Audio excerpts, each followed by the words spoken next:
In this video, we'll be looking at introducing the topic of budgeting, including the different types of budgets and their associated benefits and drawbacks, the illustration of budgets in planning and control with an evaluation and overall summary. Stay tuned. Firstly, we can introduce budgeting by interpreting that a budget is a financial plan for the future. The key purpose of setting a budget is to help direct the use of company resources to achieve their desired objectives. Budgets can be set in money value or in units. For example, when creating a production budget, it is useful to use unit measurement to interpret the scale of budgeted production. Budgets are commonly set for the next financial year, including a monthly breakdown of performance. Setting budgets can help with budgetary control, which compares actual performance with budgeted figures to determine variances in performance. This indicates how well or how poorly a company has performed, which then highlights areas to be investigated and actioned. The first type of budget is incremental budgeting, which essentially interprets that a budget is based on previous year figures. The historic budget is the source with relevant additions made to generate the future budget. There are some benefits and drawbacks to this method. Incremental budgeting is ideal for businesses with consistent year-on-year performance. For example, a business might apply a consistent percentage increase in salaries and wages or rent and rates, as well as their figures being in line with inflation. It is also quick and easy to use a previous year's figures to create a new budget. On the other hand, incremental budgets can often lack cost-effective solutions because businesses will use historic performance without considering alternative methods that could save costs. Using historic performance will also carry forward any inefficiencies or overspending from the previous year into the next financial year. There is also a self-interest for managers to set static or increased expenditure figures, particularly when actual expenditure is high, so that the company appears to be meeting target expenditure.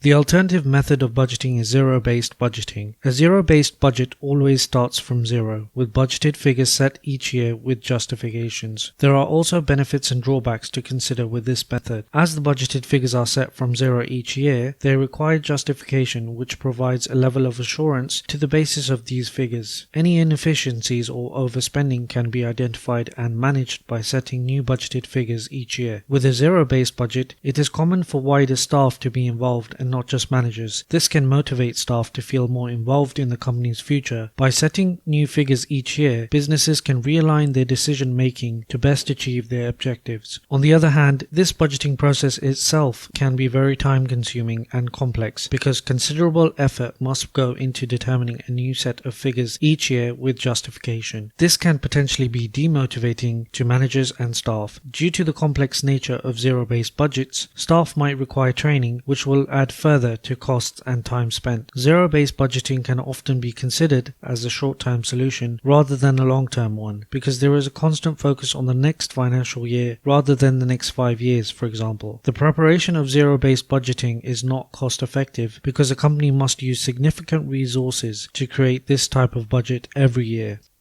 Budgets are useful for planning and control within a business. Budgeted figures are compared with actual results to identify variances, which will highlight areas to monitor and compare to then take the necessary controls or actions. Variances can either be favorable or adverse. A favorable variance is when a business performs better than expected. For instance, a company might exceed budgeted revenue or profits whilst keeping actual costs lower than budgeted costs. An adverse variance is when a business performs poorly than expected. For instance, the actual revenue and profits will be lower than expected and actual costs will be higher than expected. Companies often focus on significant variances. This is particularly the case for multinational corporations that have a larger scale of production and are therefore likely to have several variances which they simply wouldn't have the time to look into. This approach is known as management by exception. Also, some managers might forego variances up to a tolerable limit. This is known as the tolerance limit.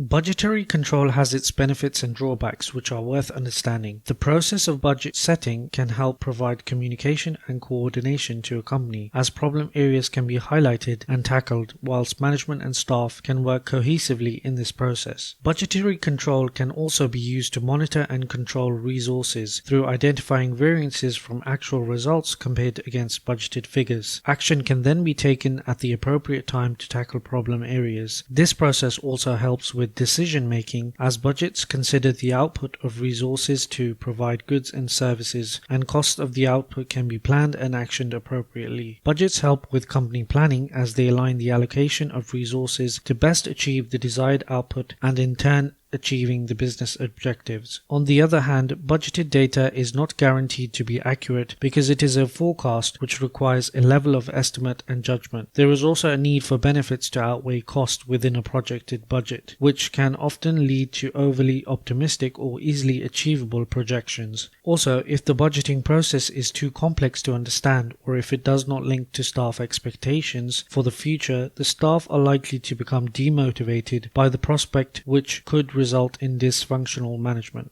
To summarize this topic, we have interpreted that budgets are financial plans to achieve company objectives, and they are projected for the next financial year with a monthly breakdown. There are two types of budgets, which include incremental budgeting and zero-based budgeting. The process itself can help with an organization's planning and control through the analysis of favorable and adverse variances. It is important to recognize that budgets are just estimates, therefore there is no guaranteed accuracy to them. There is also self-interest from management to show they have achieved targets from the budget in which figures can be too easily achievable. The budget could also be overly optimistic when the company is seeking new investment or to justify a rapid expansion. The process of budgeting requires a balance of optimism and achievability.